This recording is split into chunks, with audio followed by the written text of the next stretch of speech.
शासन शिवपांधण रस्त्यासाठी वेगवेगळे GR काढत आहेत आणि हे GR नेमकं फक्त कागदावरच आहेत का असा संतप्त सवाल या ठिकाणी परभणी जिल्ह्यातील मानवत तालुक्यातील मांडे वडगाव या गावचे शेतकरी जे आहेत शिवानंद शेळके यांचा संतप्त सवाल आहे।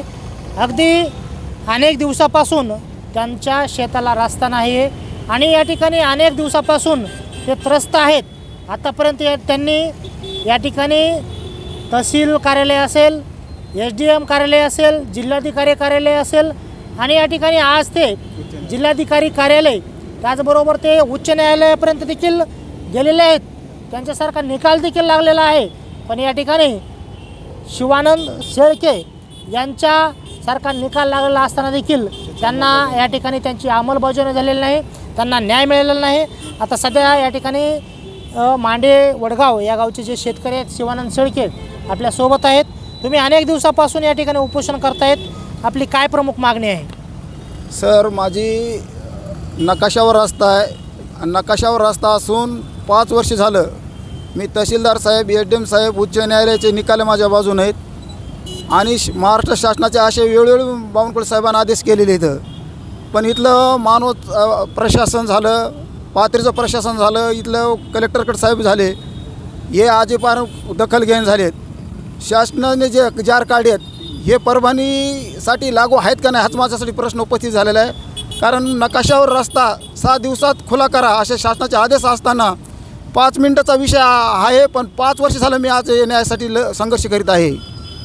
तर माझी अशी विनंती आहे की मी आता इथं उपोषणाला बसलेलो आहे, इथं 2 दिवस उपोषण करणार आहे, शासनाची प्रतीक्षा बघणार आहे। मला 2 दिवसात जर न्याय नाही भेटला तर मी प्रशासनाला असं विनंती करतो की माझं काय आत्मदहन करायची वेळ माझ्यावर अशी येऊ देऊ नका तुम्ही। 5 वर्षापासून उपोषण करतायत, तर कसे मग या ठिकाणी शासन आणि प्रशासनाकडून तुमची अवहेलना केली जाते? नाही, 5 वर्षापासून उपोषण नाही, आज मी पहिला दिवस उपोषणचा आहे। फक्त मी न्यायालयाच्या मार्गानं म्हणजे आपल्या भारतीय न्याय संहिताचा जे विषय आहे न्यायाची प्रक्रियानं मी न्याय मागितला। मी सुरुवातीला तहसीलदार साहेबाकडे गेलो, तिथे 1 वर्षानंतर मला न्याय दिला। पुन्हा SDM पाथरी याच्याकडे गेलो, त्यानंसुद्धा माझ्या बाजूने निकाल दिला। तिथून त्यानं समोरच्यानं उच्च न्यायालयात गेला, उच्च न्यायालयासुद्धा नकाशावर रस्ता खुला राहील म्हणून आदेश दिला, पण त्याची अंमलबजावणी आता SDM मॅडमनं पाथरी त्याच्यावर स्थगिती देण्याचं कारण काय? 3 निकाल असताना पुन्हा आता स्थगिती देणं म्हणजे आणि पुन्हा विशेष करून बावनकुळे साहेब काय म्हणतात की बाबा नकाशावर रस्ते हा प्रांत हा त्याचा सचिव केलेला आहे आणि त्यांना आदेश दिले तहसीलदार साहेबाला की नकाशावरले रस्ते खुले करा। मग इतका असून त्यांना आदेश द्यायचा असून तेच जर तहसीलदार साहेब आदेश देतात त्याच्यावर स्थगिती जर हे देत असतात तर मग हा कुठला न्याय आहे?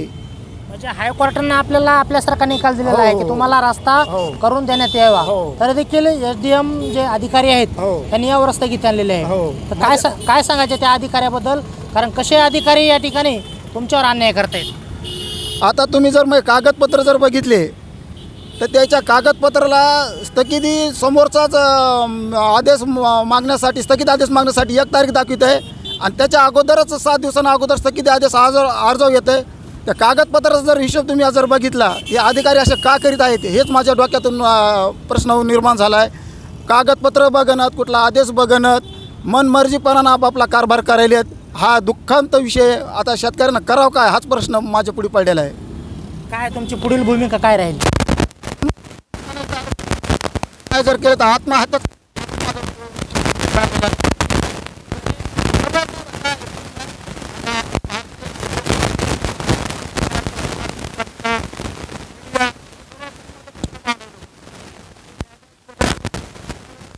आज इथं उपोषणाला बसतो। सकाळ मीडियावाले इथं आलेले इथं तुम्ही माझी दखल घेतलेली आहे। माझी मीडियाच्या बांधवांना एवढी कळकळीची विनंती आहे की एवढा शेतकऱ्यावर शासन GR काढून त्याची अंमलबजावणी होत नसेल तर जनतेने जायचं कोणाकडं? शिवानंद शेळके मानवत तालुक्यातील या ठिकाणी मांडे वडगाव या गावचे शेतकरी आहेत आणि या ठिकाणी खूप त्रासून गेलेले, अगदी त्रस्त आहेत। कारण 5 वर्षापासून त्यांची ही लढाई सुरू आहे आणि आतापर्यंत त्यांना न्याय मिळालेला नाही। आपण या ठिकाणी या सगळ्या गोष्टीचा आढावा त्यांच्याकडून घेतलेला आहे।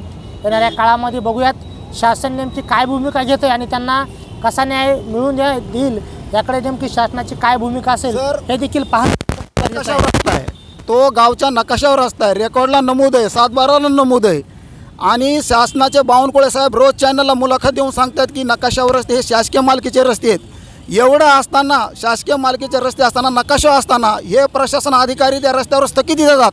हा मोठा गंभीर प्रश्न माझ्यासाठी. म्हणून मी म्हणतो आज इथं जर आले तर आणखीन हे कलेक्टर साहेबांसुद्धा दखल घेतली नाही. एवढं दुःखाची बातमी आहे. इथून तुमच्या माध्यमातून बावनकुळे साहेबाला विनंती आहे की साहेब तुम्ही वरी अत्यंत चांगलं कार्य करायलात, तुम्ही मंत्रालयामध्ये असं वेळोवेळी मार्गदर्शन करायलात, पण हे परभणचं प्रशासन एवढं हलगर्जीपणानं आणि बेनकदरी काम करीत आहेत याच्यावर तुम्ही जरूर लक्ष द्यावे, ही माझी मीडियाच्या माध्यमातून विनंती आहे. कॅमेरामॅन दत्तासह मी श्रीमंत Khandekar, news Maharashtra one channel.